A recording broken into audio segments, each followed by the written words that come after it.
Personal liberty की जब भी बात होती है तो हमेशा एक नाम हमारे सामने आ ही जाता है और वो है उमर खालिद का केस, जो पिछले 4.5 ईयर से जेल में बंद है। अब इस केस में लेटेस्ट एक अपडेट आई है, तो सवाल ये भी है कि क्या उमर खालिद जेल में ही रहेंगे? शर्जिल इमाम की भी बेल फंस गई है। क्या हो रहा है इस केस में? क्या सच में दंगा करने की साजिश थी या ये सब डिसेंट के खिलाफ एक स्ट्रैटेजी है? तो चलिए इस वीडियो में देखते हैं, और जिसमें इंटरेस्टिंगली इस केस में अब एसजी तुषार मेहता का भी नाम जुड़ चुका है। मामले के थोड़े फ्लैशबैक में जाए तो शुरू होती है ये कहानी 2020 के नॉर्थ ईस्ट दिल्ली राइट से, जिसको अब 4.5 इयर्स हो चुके हैं। 53 लोगों की जान गई थी, दंगे भड़के, एफआईआर हुई और उसी टाइम से उमर खालिद जेल में है।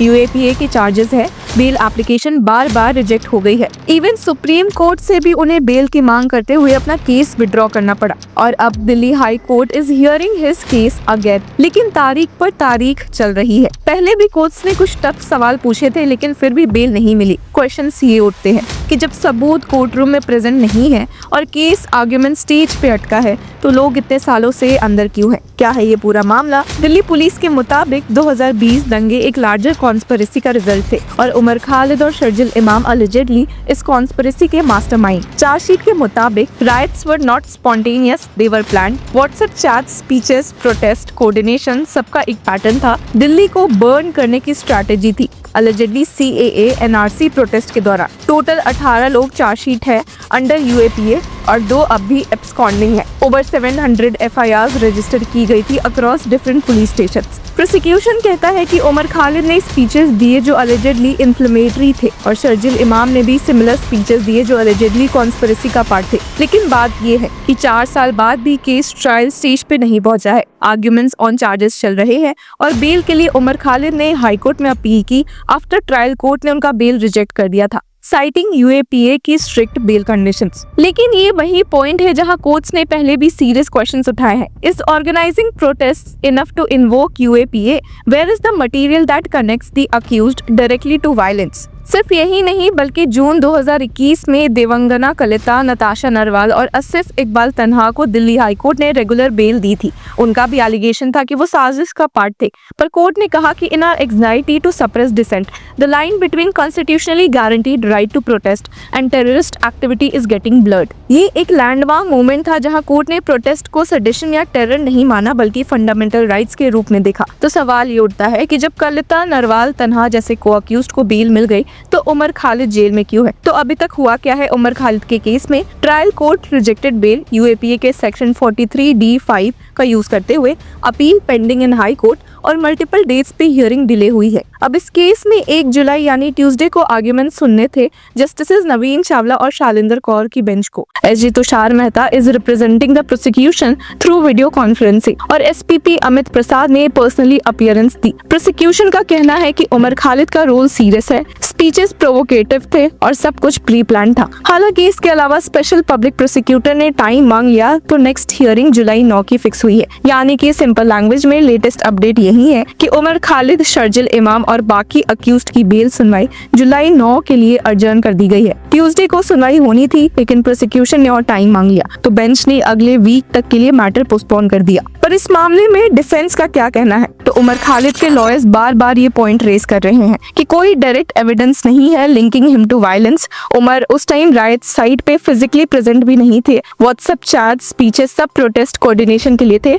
Not for violence. सारी स्पीचेस पब्लिक डोमेन में है, उनमें से एक भी वायलेंट कॉल टू एक्शन नहीं है। शर्जिल इमाम के लॉयर्स भी सिमिलर आर्ग्यूमेंट्स दे रहे हैं। उनका कहना है कि Imam was completely disconnected with the time, place and को accused persons including Umar Khalid. तो क्या लगता है, क्या ये सच में यूएपीए लेवल का टेरर कॉन्स्पिरेसी केस है या डिसेंट क्रिमिनलाइज किया जा रहा है? यूएपीए का यूज सिर्फ एक्सट्रीम केसेस के लिए होना चाहिए, लेकिन अगर प्रोटेस्ट और पॉलिटिकल एक्सप्रेशन को टेरर कॉन्स्पिरेसी कह दिया जाए तो डेमोक्रेसी का क्या होगा? क्या डिसेंट को सप्रेस करने के लिए यूएपीए का मिसयूज हो रहा है या सच में कोई शैडो कॉन्स्पिरेसी थी जो CAA NRC प्रोटेस्ट के दौरान दिल्ली में वायलेंस फैलाने के लिए डिजाइन की गई थी? ये सिर्फ लीगल केस नहीं, ये एक पॉलिटिकल क्वेश्चंस भी बन चुका है। लेफ्ट लीनिंग सर्कल्स और सिविल राइट्स एक्टिविस्ट बार बार उमर खालिद के लॉन्ग इनकार्सरेशन को अनफेयर बताते हैं। उनका कहना है कि 4 साल जेल में बिना कन्विक्शन के रखना एक एग्जाम्पल है प्री ट्रायल पनिशमेंट का। और इस दौरान उमर की स्पीचेस को पब्लिक प्लेटफॉर्म्स पर शेयर किया गया है,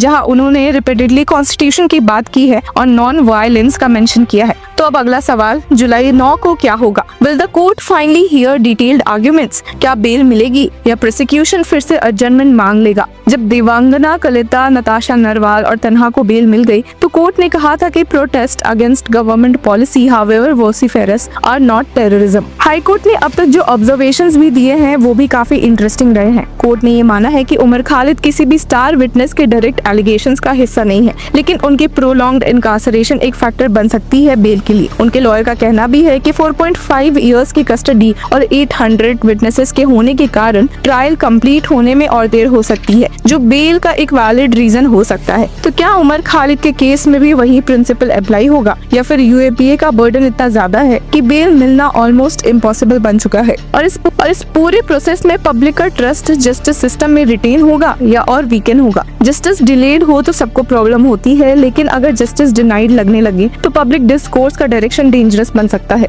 तो अब तक की तारीखों ने सिर्फ सिस्टम की स्पीड एक्सपोज की है। जुलाई 9 एक और तारीख है, एक और इंतजार। तब तक उमर जेल में ही रहेंगे। तो व्यूअर्स, आपकी क्या राय है हमें कमेंट सेक्शन में जरूर बताएं और तब तक के लिए keep following law Chakra. Hello law lovers and justice seekers, welcome to law Chakra. हम आपके लिए लेकर आए हैं कुछ बहुत ही exclusive. Introducing law Chakra prime membership, जो आपको देगा exclusive access like never before. यानी कि फुल इनसाइडर एक्सेस, वो भी बस घर बैठे। यही नहीं, प्राइम मेंबर को मिलेगा access to exclusive interview session with renowned जजेस, लीगल एक्सपर्ट्स एंड लॉयर्स। ऐसे इनसाइट्स जो आपको कहीं और नहीं मिले।